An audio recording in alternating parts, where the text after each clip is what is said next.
Everyone, मैं आकांक्षा सिंह आप सबका स्वागत करती हूँ हमारे पैकेसेस के ऑफिशियल यूट्यूब चैनल पर। तो आज हम लोग डिस्कस करेंगे जो 1 नवंबर यानी 1 नवंबर से रिलेटेड जो भी इम्पॉर्टेंट करंट अफेयर्स हैं आपके एग्जाम्स के हिसाब से, हम वो सारे डिस्कस करेंगे। पहले कुछ अपन MCQs के फॉर्म में ले लेते हैं, देन अपन उसके डिटेल एनालिसिस करेंगे। अगर डेली आप जुड़े हुए हैं हमारे करंट अफेयर्स के सेक्शन के साथ तो इस चीज़ से तो आप फैमिलियर होंगे। ठीक है, स्टार्ट करते हैं हमारा सेशन। पहला क्वेश्चन क्या है हमारा, इन अक्टूबर 2023, ठीक है, अक्टूबर 2023 में हु एड्रेस द 7वां एडिशन रहा है, 7वां संस्करण रहा है किस चीज़ का, future investment initiative in Riyadh. कहाँ पे रहा है, रियाद के अंदर। किसका, फ्यूचर इन्वेस्टमेंट इनिशिएटिव का। कौन सा संस्करण रहा है, 7वां संस्करण रहा है। आपसे पूछा जा रहा है कि इनमें से किन्होंने वो चेयर करा है। ओके, सबसे पहले बात करते हैं अनुराग ठाकुर। अनुराग ठाकुर जी के पास कौन सा मंत्रालय है, खेल मंत्रालय है। ठीक है, यूथ मिनिस्ट्री है और कौन सी है, स्पोर्ट्स, यूथ और स्पोर्ट्स वाली जो मिनिस्ट्री है, खेल मंत्रालय किनके पास है, अनुराग ठाकुर जी के पास। पीयूष गोयल की बात करें तो ये कॉमर्स यानी कि हम बात करें इंडस्ट्री, कॉमर्स, कॉरपोरेट अफेयर वाली जो मिनिस्ट्री है वो किनके पास है, पीयूष गोयल के पास, कॉरपोरेट अफेयर्स। अगला है जितेंद्र सिंह। जितेंद्र सिंह के पास क्या है, ये अपने टेक्नोलॉजी मिनिस्टर हैं। साइंस एंड टेक्नोलॉजी के मिनिस्टर कौन है, जितेंद्र सिंह। नेक्स्ट है हमारे पास सुरेश प्रभु। एक आपके लिए छोड़ रही हूँ, एक आप मुझे बताओगे इनके पास कौन सी मिनिस्ट्री है। ओके, चलो हमारा आंसर क्या बनता है, किन्होंने अटेंड किया है, तो किन्होंने अटेंड किया है, पीयूष गोयल जी ने। किन्होंने मीटिंग अटेंड की है, पीयूष गोयल जी ने। मुझे कमेंट सेक्शन में आंसर चाहिए। चलो, हु हैज़ लॉन्च्ड अ लोगो, क्या एक लोगो लॉन्च किया है, साथ ही साथ एक वेबसाइट लॉन्च किया है और एक ब्रोशर लॉन्च किया है। किसका लॉन्च किया है, national cooperative export limited. Basically national cooperative sports limited, export limited की बात करूं तो ये किसके लिए, ये बढ़ावा देने के लिए है जो प्रॉपर कोऑपरेटिव सोसाइटीज़ है, यानी कोऑपरेटिव जो भी ग्रुप्स है उनको बढ़ावा देना है कि वो एक्सपोर्ट में काम करे, बहुत ज़्यादा एक्सपोर्ट करे। उससे क्या होगा, हमारा GDP सुधरेगा, हमारी कंट्री का डेवलपमेंट होगा। तो अगर हम बात करें वापस, अनुराग ठाकुर की मिनिस्ट्री हमें पता है, पीयूष गोयल की हमने अभी डिस्कस करी, जितेंद्र सिंह की हमने अभी डिस्कस करी। अमित शाह जी के पास कौन सा मंत्रालय है, अमित शाह जी के पास है, ये हमारे होम मिनिस्टर है, होम अफेयर्स मिनिस्ट्री किनके पास है, होम अफेयर्स की अमित शाह के पास। और ये आंसर, और ये जो इवेंट रहा था आपका NCEL का जो इवेंट रहा था, ये भी ये रहा कहाँ था, न्यू दिल्ली के अंदर। ठीक है, कहाँ रहा था, न्यू दिल्ली के अंदर। और मीटिंग किन्होंने चेयर करी है, अमित शाह जी ने। आंसर डी आपका करेक्ट आंसर बनता है। अब देखो, Amit Shah home affair ministry है उनके पास, वो बहुत सारी चीज़ें, मीटिंग्स वगैरह बहुत सारी चीज़ें टाइम टू टाइम अटेंड करते हैं। तो जब वो अटेंड करते हैं तो वो एग्जामिनर का फेवरेट टॉपिक बन जाता है एक तरीके से देखें तो अभी क्या किया है रिसेंटली, वो किन किन चीज़ों के लिए न्यूज़ में रहे हैं वो हम एक बार देखते हैं। सबसे पहले क्या है, अमित शाह ने इनॉग्रेट किया है, उद्घाटन किया है किसका, फर्स्ट नैनो डैप प्लांट का। First nano DAP plant, DAP का यानी डाई अमोनिया फॉस्फेट। ये क्या है, एक तरीके से बहुत ज़्यादा है ना, पहले क्या जैसे किसान 45 किलो 50 किलो टन्स ऑफ, ठीक है, जहाँ है ना क्या यूज़ करते थे, खाद, यूरिया खाद यूज़ करते थे। तो यानी 50 किलो तक का जो खाद की बोरी होती है ना, उसको सिर्फ और सिर्फ, ठीक है, एक छोटे से बॉटल, ठीक है, एक छोटा सा बॉटल रिप्लेस कर देगा। और क्या टारगेट है, 8 करोड़ ऐसे बॉटल्स बनाने का टारगेट है। आगे हम लोग डिस्कस करते हैं। अमित शाह जी ने और क्या किया है, उन्होंने चेयर किया है, एक मीटिंग अटेंड करी है। क्या है meeting, review meeting on left wing extremism in new Delhi. Left wing की जो मीटिंग रही थी वो कहाँ रही थी, न्यू दिल्ली के अंदर। एक और बात करते हैं, अमित शाह ने एक और मीटिंग अटेंड की है, नॉर्थ जोनल काउंसिल, कहाँ रही थी, अमृतसर के अंदर। का क्या नाम है, नॉर्थ जोनल जो काउंसिल की मीटिंग रही थी वो कहाँ थी, अमृतसर के अंदर। आगे बात करें, इन्होंने एक और क्या करा है, लॉन्च करा है, क्या, अमृत कलश यात्रा, मेरी माटी मेरा देश। मेरी माटी मेरा देश जो कैंपेन चल रहा है कहाँ, न्यू दिल्ली के अंदर, उसके अंतर्गत ही अमृत कलश यात्रा जो है वो अमित शाह जी ने लॉन्च किया है। आगे चलते हैं हम लोग। विच ऑयल कंपनी, कौन सी ऑयल कंपनी है, has launch India's first gasoline and diesel reference fuel used by automobile manufacture for testing vehicles. पूछा जा रहा है कि किसने अपना पहला मैन्युफैक्चरिंग प्लांट लगाया है, किसके लिए, डीजल और गैसोलीन के लिए। अगर हम बात करें बेसिकली ये क्यों किया गया है, तो ये इसलिए किया गया है ताकि हम दूसरी कंट्रीज़ पे डिपेंड ना रहे। किसके लिए, ऑयल के लिए, गैसोलीन के लिए। हम इसको जो डीजल है इसको हम हमारे कंट्री के अंदर ही इसको प्रोसेस करें, बाहर से एक्सपोर्ट नहीं करना पड़ेगा अगर कंट्री में ही बन जाता है। तो ये कौन सी कंपनी ने करा है, कौन सी कंपनी है, इंडियन ऑयल कॉर्पोरेशन। कौन सी कंपनी है, इंडियन ऑयल कॉर्पोरेशन। नेक्स्ट चलते हैं हम लोग। Who has been elected as the Speaker of the US House Representative। देखो US House Representative की बात करें तो ये ना US का 4th सबसे हाईएस्ट पोस्ट होता है, ठीक है। US प्रेसिडेंट से समझो तीन पोस्ट नीचे है। तो किनको इलेक्ट किया गया है, माइक जॉनसन को। किनको इलेक्ट किया गया है, माइक जॉनसन। किस पोस्ट पे इलेक्ट हुए हैं, speaker of the US house of representative जो है, हाउस ऑफ रिप्रेजेंटेटिव, उसके स्पीकर इलेक्ट हुए हैं कौन, माइक जॉनसन। आगे चलते हैं हम लोग। कुछ और रिसेंट अपॉइंटमेंट्स रहे जैसे कि head coach of Indian women cricket, ठीक है। वो इंडियन वुमेन क्रिकेट टीम की अभी क्या हुआ है, एक नए कोच अपॉइंट हुए हैं। क्या नाम है, अमोल मजूमदार। नेक्स्ट बात करें director general of hospital services, किनको इलेक्ट किया गया है, एयर मार्शल साधना सक्सेना नायर को। ये पहली वुमेन बनी है इस पोस्ट के लिए इलेक्ट होने वाली, इसलिए एग्जाम के हिसाब से ये इंपॉर्टेंट बनता है। नेक्स्ट, इलेक्शन कमीशन ने अपना नेशनल आइकन इलेक्ट किया है। किनको किया है, राजकुमार राव को। किनको किया है, राजकुमार राव को। एसवीपी यानी सीनियर वाइस प्रेसिडेंट और मैनेजिंग डायरेक्टर किसकी, HP इंडिया, ठीक है। HP इंडिया एक कंप्यूटर इलेक्ट्रॉनिक वेस्ट कंपनी है जो पर्सनल कंप्यूटर्स वगैरह बनाती है।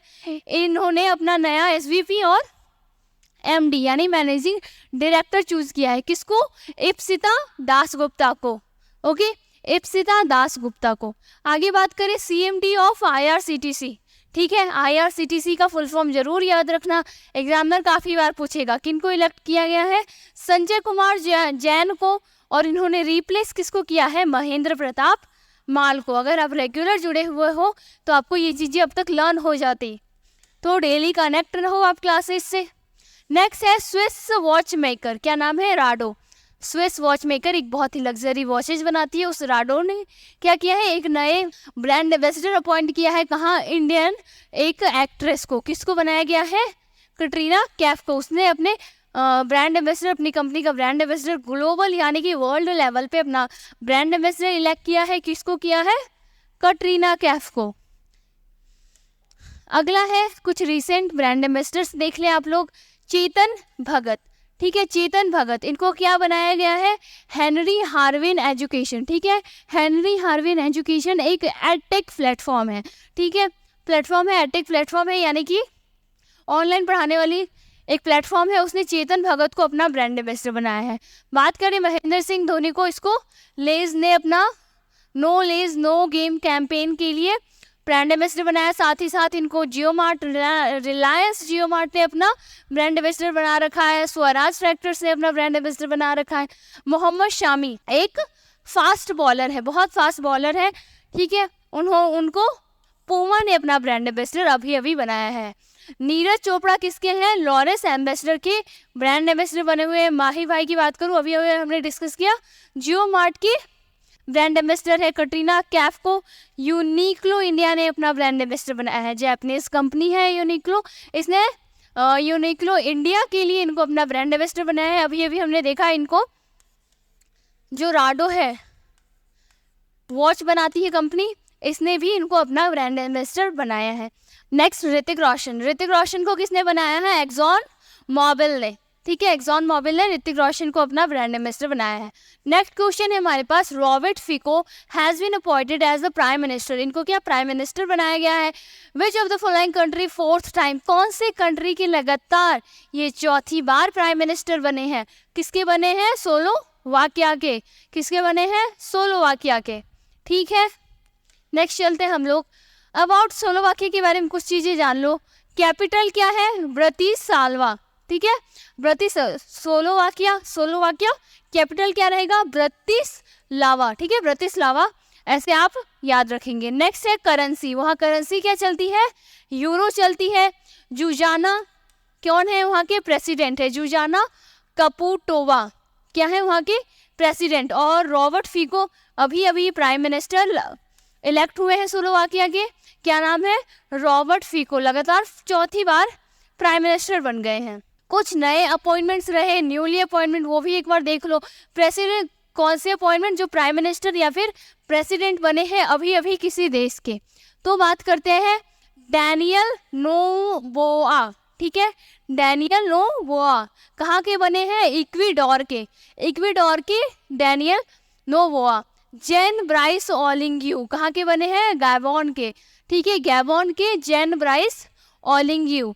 प्रेसिडेंट अभी अभी सिंगापुर के नए प्रेसिडेंट बने हैं, नए अपॉइंट हुए हैं, क्या नाम है, थर्मन शनमुगारत्नम। इंडियन ओरिजिन है, वहाँ के क्या बने हैं, प्रेसिडेंट बने हैं। प्रेसिडेंट जिम्बाब्वे के भी नए प्रेसिडेंट बने हैं, क्या नाम है, एमरसन मैनगावा। ये क्या इनका दूसरा टर्म है, यानी दूसरी बार क्या बने हैं, प्रेसिडेंट बने हैं, कहाँ, जिम्बाब्वे के। नेक्स्ट बताओ, प्राइम मिनिस्टर बने हैं थाईलैंड के, क्या नाम है, श्रेथा थावासिन। श्रेथा थावासिन कौन बने हैं, प्राइम मिनिस्टर बने हैं थाईलैंड के। थाईलैंड का कैपिटल क्या है, बैंकॉक। नेक्स्ट पाकिस्तान के केयर टेकर प्राइम मिनिस्टर बने, ओके, प्राइम मिनिस्टर नहीं है, केयर टेकर प्राइम मिनिस्टर है। किनको बनाया है, अनवरुल हक कक्कड़ को। नेक्स्ट बात करते हैं, प्राइम मिनिस्टर बने हैं ग्रीस की, क्या नाम है, क्रियाकोस मित्सोताकिस। ठीक है, इनका भी दूसरा टर्म रहा है। आगे चलते हैं हम लोग। Which company has become the official sponsor, जो अभी 37th नेशनल गेम्स रहे हैं, ठीक है, 26 अक्टूबर से लेकर 9 नवंबर तक रहेगा। कहाँ रहेगा, मंडगांव गोवा के अंदर। प्राइम मिनिस्टर मोदी जी ने इनॉग्रेशन किया है, बहुत बार सुन लिया हमने। तो आपसे पूछा जा रहा है, जो ये 37th नेशनल गेम्स रहा है, इसके ऑफिशियल स्पॉन्सर कौन सी टीम कौन सी कंपनी रही है, कौन सी कंपनी रही है, पेटीएम। ठीक है, ऑफिशियल स्पॉन्सर कौन सी कंपनी रही है, पेटीएम। आगे हम लोग देखते हैं, Deep Narayan Nayak has been awarded as global teacher prize. ठीक है, इनको क्या मिला है, ग्लोबल टीचर प्राइज। किनको, दीप नारायण नायक को। आपसे पूछा जा रहा है ये कौन से स्टेट से बिलोंग करते हैं, कौन से स्टेट से बिलोंग करते हैं, वेस्ट बंगाल से। कौन से स्टेट से, वेस्ट बंगाल से। अगला क्वेश्चन है हमारे पास, world stroke day is celebrated every year on which day. कौन से तारीख को अपन वर्ल्ड स्ट्रोक डे मनाते हैं, किस तारीख को मनाते हैं, 29 अक्टूबर। कब मनाया जाता है, 29 अक्टूबर को world stroke day. Next discuss करते हैं हम लोग, Richard Rowntree passed away recently at the age of 81 years की एज के अंदर रिचर्ड राउंट्री जो है उनकी डेथ हो गई। आपसे पूछा जा रहा है ये कौन थे, तो ये कौन थे, फर्स्ट ब्लैक एक्शन हीरो थे। कौन थे, फर्स्ट ब्लैक एक्शन हीरो थे। नेक्स्ट डिस्कस करते हैं, ये हमारे कुछ एमसीक्यूज थे। अब कुछ अपन डिटेल न्यूज़ देखते हैं क्या क्या चीज़ें इंपॉर्टेंट रही है। सबसे पहले नीता अंबानी को एक अवार्ड मिला है, क्या मिला है, ग्लोबल लीडरशिप अवार्ड मिला है। किसके द्वारा, USISPF के। ठीक है, USISPF जो ग्लोबल लीडरशिप अवार्ड होता है वो मिला है नीता अंबानी को। ठीक है, सब जानते हैं मुकेश अंबानी की वाइफ है। The award was presented by the John chambers. ठीक है, जॉन चैम्बर्स कौन है, चेयरमैन ऑफ USISPF की कौन है, चेयरमैन कौन, जॉन चैम्बर्स। ठीक है, इन्होंने दिया है। Nita Ambani became the first Indian honorary trustee, ठीक है, on the board of Metropolitan Museum of Art in New York. ठीक है, जो क्या है देख लो इधर, बोर्ड ऑफ मेंबर की रही है मेट्रोपॉलिटन म्यूजियम ऑफ आर्ट। एक मेट्रोपॉलिटन म्यूजियम ऑफ आर्ट है, कहाँ है, न्यूयॉर्क के अंदर। उसकी मेंबर बनने वाली नीता अंबानी जो है पहली क्या बन गई है, फर्स्ट इंडियन बन गई है, पहली इंडियन बन गई है। आगे हम लोग बात करते हैं world cities day. World cities day is designated by the United nation, ठीक है, यूनाइटेड नेशन जनरल असेंबली ये जो दिन है उसको करवाता है।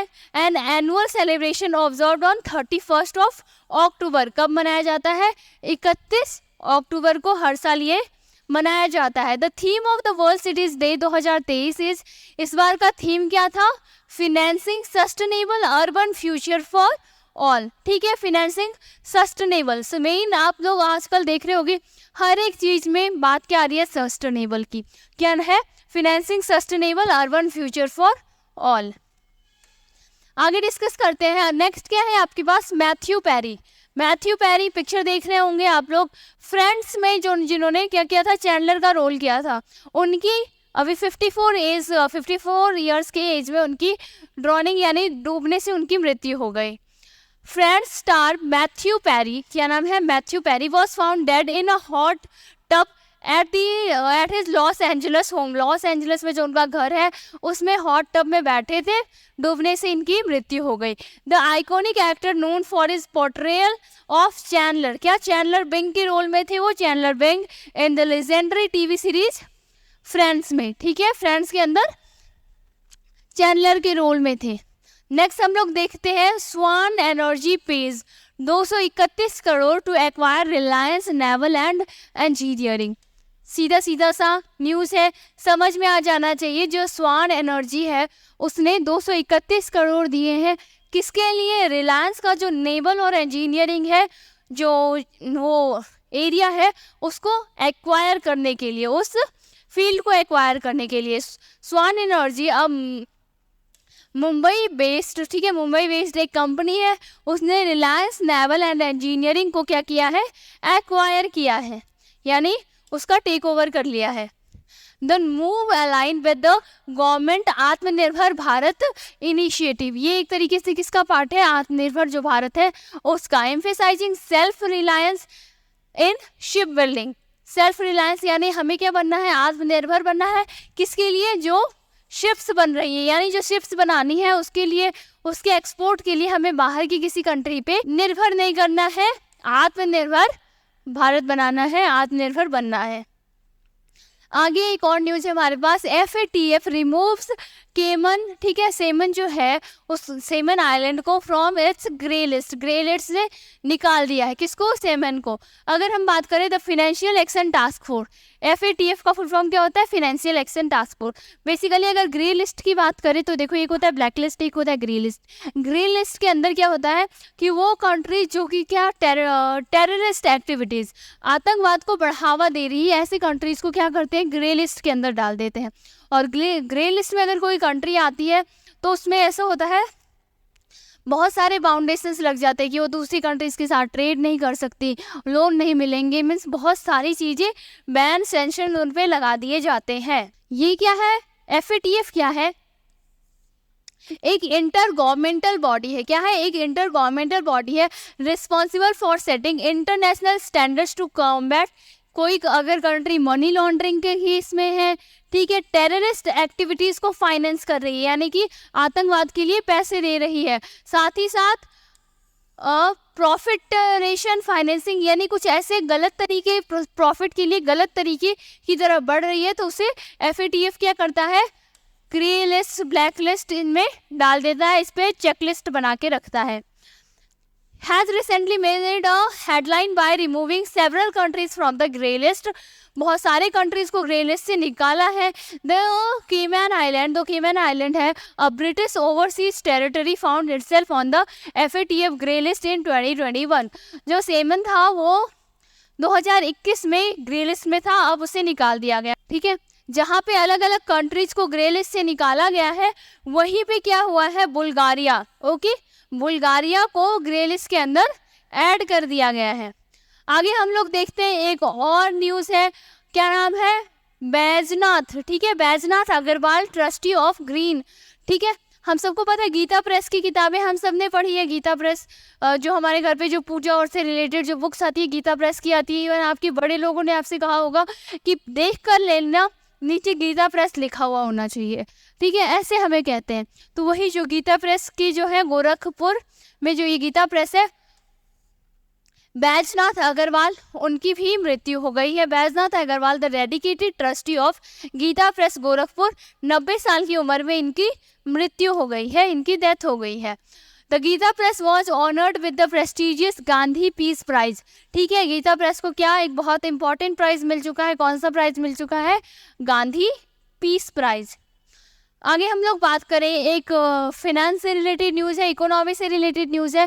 Fincare SFB to merge with AU small finance bank, छोटा सिंपल सा न्यूज है आपके पास, फाइनेंस स्मॉल, ठीक है, फिनकेयर स्मॉल फाइनेंस बैंक है, यानी कि फिनकेयर SFB वो AU स्मॉल फाइनेंस बैंक के साथ क्या हो रहा है, मर्ज हो रहा है, ठीक है, मर्ज हो जाएगा कब से, 1 फरवरी 2024 से ये दोनों मर्ज हो जाएंगे। अगला है कुछ इसी में देख लो, under the merger agreement share holder of Fincare, ठीक है, जो फिनकेयर की जो शेयर होल्डर है विल रिसीव 579 शेयर्स, उनको कितने मिलेंगे, 579 शेयर्स मिलेंगे इन AU, ठीक है, AU के अंदर 579 शेयर मिलेंगे for every 2000 share, her 2000 share के बदले में 579 शेयर्स दिए जाएंगे। ओके, होप ये चीज़ें क्लियर हो गई होगी। नेक्स्ट चलते हैं, post transaction existing Fincare SVF shareholder are expected to maintain approximately 9.9% ownership in AU SFB, ठीक है, कम से कम 9.9 जो है क्या % की इक्विटी उनको अपने पास रखनी है। यही थी हमारी आज की न्यूज़। होप आपको सेशन अच्छा लगा हो। मिलते हैं हम लोग हमारे नेक्स्ट क्लास में। अगर पेगासस करियर एकेडमी आपको ज्वाइन करना है, SSC आपका सपना है, तो पेगासस करियर एकेडमी आपके पास एक बहुत सुनहरा मौका लेकर आई है। एक फाउंडेशन बैच है जिसके अंदर आपके पास एक्सपर्ट और एक्सपीरियंस मेंटोर्स मिल जाते हैं हर एक रेलेवेंट सब्जेक्ट से। साथ ही साथ SSC जितने भी एग्ज़ाम कराती है उसके लिए आपको 1000 से ज़्यादा मॉक टेस्ट मिल जाएंगे, प्रीवियस ईयर क्वेश्चन पेपर मिल जाएगा, प्रीवियस ईयर क्वेश्चन पेपर पे बेस्ड है आपको मॉक टेस्ट मिल जाएंगे, सारे नए पैटर्न की जो भी स्टडी मटेरियल है सब उपलब्ध होगा यहाँ पे। अगर कोर्स ज्वाइन करना है, करना क्या है, पेगासस करियर एकेडमी का ऐप डाउनलोड करना है जो गूगल प्ले और ऐप स्टोर दोनों पे ही अवेलेबल है। ओके, आपको क्या करना है, ऐप डाउनलोड करना है और वहाँ जाके आपको कोर्स के लिए एनरोल करना है। तो होप आपको ये सेशन अच्छा लगा हो। मिलते हैं हम लोग हमारे नेक्स्ट क्लास में।